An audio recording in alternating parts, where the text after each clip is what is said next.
میں نے آج سے پہلے جس شخص کو بھی یہ عمل دیا ہے الحمدللہ اس کے 100% بہتر نتائج نکلے ہیں۔ اس وظیفے سے بہت سارے لوگوں نے استفادہ حاصل کیا ہے، فائدہ حاصل کیا ہے، لیکن میں ایک شخص کا آپ کو واقعہ بتاتا ہوں اور ساتھ ہی میں آپ کو یہ عمل بتا دوں گا۔ اگر کوئی شخص بے روزگار پھر رہا ہے، کسی کے پاس اپنے رہنے کے لیے مکان نہیں، گھر نہیں، کاروبار نہیں چلتا، کاروبار ٹھپ ہو چکا ہے، دن بدن نقصان ہوتا ہوا نظر آتا ہے، اس شخص کو چاہیے کہ یہ میرا بتایا ہوا عمل ایک مرتبہ کر لے۔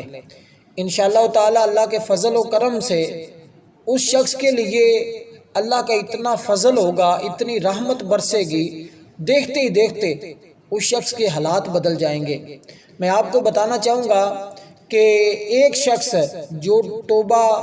ٹیک سنگھ کے رہنے والا تھا، اس کی ایک مٹھائی کی دکان تھی جو تمام تر کوششوں کے باوجود دن بدن نقصان میں، گھاٹے میں جا رہا تھا۔ کوئی راستہ نہیں اس کو نظر آتا تھا کہ میں کیا کروں، ہر طرف سے مایوسی نظر آتی تھی۔ اور اس نے میرے کہنے پر اللہ تعالیٰ پر بھروسہ کرتے ہوئے، اللہ تعالیٰ پر یقین کرتے ہوئے، خشوع و خضوع کے ساتھ، یقین کامل کے ساتھ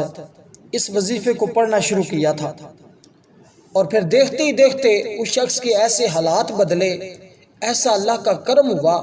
لوگ اس سے آ کر پوچھتے تھے بتاؤ تو صحیح۔ اس وظیفے کی برکت سے اس کے ایسے حالات بدل گئے کہ لوگوں نے آ کر پوچھا بتاؤ ایسا کیا کام کیا ہے کہ چند دن پہلے غربت نے آپ کے گھر میں ڈیرے لگائے تھے، چند دنوں کے اندر اتنی دولت، اتنا مال اور اتنا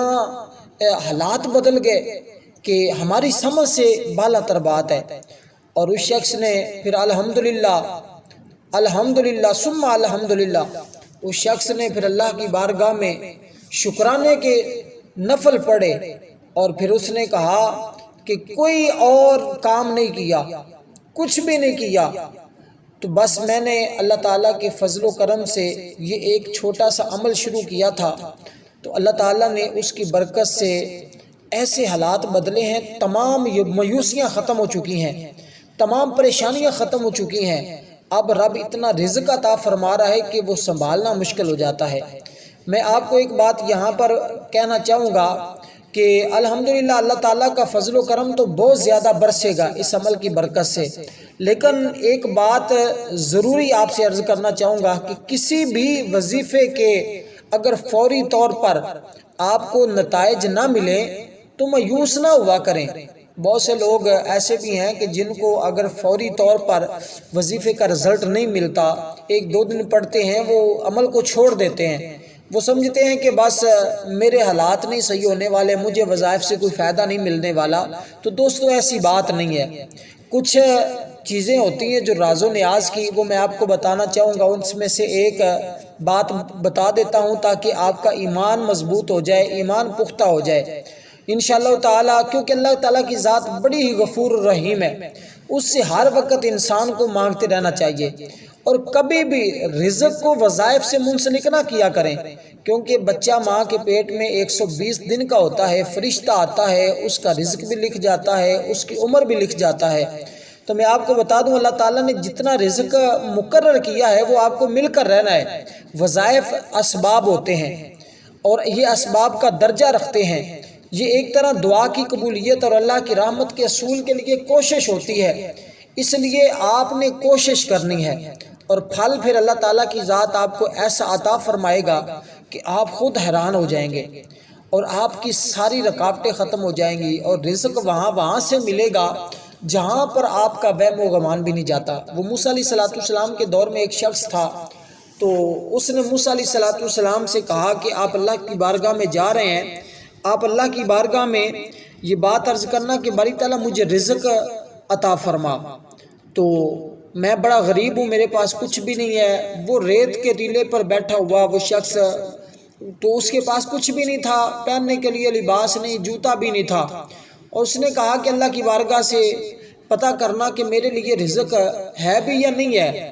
تو جب موسیٰ علیہ السلام جا رہے تھے تو آگے ایک شخص کی اور ملاقات ہوئی، اس نے کہا کہ موسیٰ علیہ السلام آپ اللہ کی بارگاہ میں یہ دعا کرنا کہ اللہ تعالیٰ میرا رزق جو ہے اس کو کم کر دے، یہ میرے سے سنبھالا نہیں جاتا۔ اتنا رب کا اس پر کرم تھا کہ اللہ تعالیٰ نے وافر مقدار میں اس کو رزق دیا ہوا تھا۔ اب موسیٰ علیہ السلام نے دونوں لوگوں کی بات اللہ کی بارگاہ میں جا کر بیان کی کہ باری تعالیٰ وہ فلاں شخص جو ہے وہ آپ کی بارگاہ میں عرض کرتا ہے کہ مجھے بھی رزق عطا فرما، تو دوسرا شخص کہتا ہے کہ باری تعالیٰ مجھے میرے رزق میں کمی کر دے، میرے سے اتنا رزق سنبھالا نہیں جاتا۔ تو فرمایا موسیٰ جا کر اس شخص کو جو غریب ہے، وہ جس کے پاس کچھ بھی نہیں تھا، اس کو کہنا کہ میرا شکر ادا کرے، اور وہ دوسرا شخص دونوں کا کہنا کہ وہ میرا شکر ادا کیا کریں۔ تو موسیٰ علیہ السلام جب واپس آئے تو موسیٰ علیہ السلام نے اس شخص سے کہا جو اللہ کا جو غریب تھا، اسے کہا کہ اللہ تعالیٰ کا شکر ادا کیا کرو۔ اس نے کہا کہ اللہ تعالیٰ نے مجھے دیا ہی کچھ نہیں، میں اللہ کا کیا شکر ادا کروں؟ تو وہ جس کو اللہ تعالیٰ نے بہت زیادہ مال و دولت دیا تھا، اس کو موسیٰ علیہ السلام نے فرمایا کہ اللہ تعالیٰ کا پیغام ہے کہ آپ اللہ کا شکر ادا کرنا چھوڑ دیں۔ اس نے کہا کہ میں اللہ کا ذکر کرنا کیسے چھوڑ دوں، اللہ کا شکر ادا کرنا کیسے چھوڑ دوں کہ اللہ نے تو مجھے رزق ہی اتنا عطا فرمایا ہے، تو میں اس رب کا کیسے شکر ادا نہ کروں؟ تو اللہ تعالیٰ نے فرمایا موسیٰ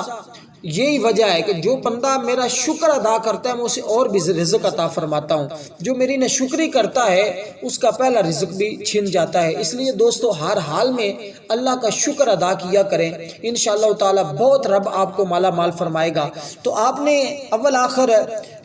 100 مرتبہ درود پاک پڑھنا ہوگا، درود ابراہیم پڑھیں یا جو بھی چھوٹا درود پاک آپ کو آتا ہے آپ وہ پڑھیں۔ اس عمل کو اپنی زندگی کا معمول بنا لیں اور دیکھنا کہ ہر دن سارے وظیفے چھوڑیں، یہ وظیفہ کر لیں۔ رزق کے حوالے سے کبھی آپ کو مایوسی نہیں ہوگی، کبھی تنگ دستی نہیں ہوگی، کبھی رزق کے اندر کمی نہیں آئے گی، کبھی کاروبار نہیں بند ہوگا، کبھی کسی کے سامنے ہاتھ نہیں پھیلانے پڑیں گے۔ سارے آپ کے دوست احباب رشتہ دار آپ سے پوچھیں گے کہ بتاؤ تو صحیح یہ راز کہاں سے ملا ہے؟ تو پھر آپ کو ماننا پڑے گا کہ اللہ کے کلام کے اندر بہت طاقت ہے، اور یہ ایتے بینات ہے کہ لا الہ الا انت سبحانک انی کنت من الظالمین، لیکن اتنی نہیں آپ نے پڑھنی، بہت سے لوگ اتنی پڑھتے ہیں، آپ نے آگے بھی پڑھنا ہے فاستجبنا لہ ونجینہ من الغم وکذالک ننجی المؤمنین۔ یہ آپ نے یہاں تک پڑھنی ہے، لا الہ الا انت سبحانک انی کنت من الظالمین فاستجبنا لہ ونجینہ من الغم وکذالک ننجی المؤمنین۔ اس کو آپ نے 300 مرتبہ پڑھنا ہے۔ یہ آپ ایک معمول بنا لیں، وقت کا تعین کر لیں، اس میں آپ اس کو پڑھتے رہیں، انشاءاللہ تعالی آپ ایک جمعرات سے دوسری جمعرات تک خود اندازہ لگائیں گے کہ کتنی رب کی رحمتیں آپ پر برس رہی ہیں۔ عمل بہت اعلیٰ آپ کو دے دیا ہے، بہت قیمتی وظیفہ ہے۔